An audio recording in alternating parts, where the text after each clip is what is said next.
Министерството за внатрешни работи за прв пат во историјата на независна Македонија реализираше случај во кој е сузбиен обид за загрозување на уставниот поредок и недемократско преземање на власта, односно суспендирање на волјата на граѓаните.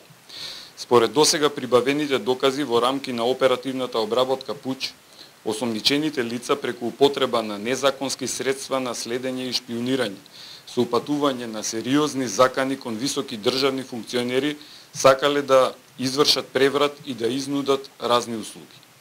Одделот за сузбивање на организиран и сериозен криминал на Република Македонија до основното јавно обвинителство за гонење на организиран криминал и корупција, денеска ќе поднесе кривична пријава против 4 лица инволвирани во незаконските дејствија.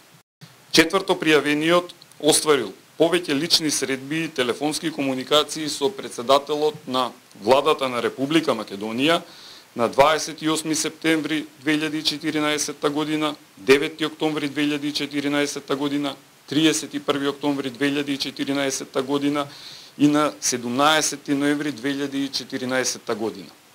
На средбите и комуникациите пријавениот на председателот на владата на Република Македонија јасно и децидно му упатил сериозни закани дека поседува докази од компрометирачки карактер за носители на високи јавни, службени и државнички функции во Република Македонија.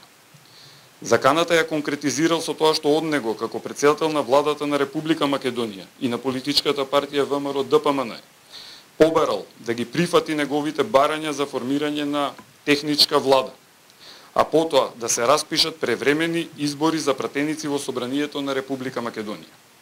За возврат, пријавениот ветувал дека немало јавно да ги објави податоците.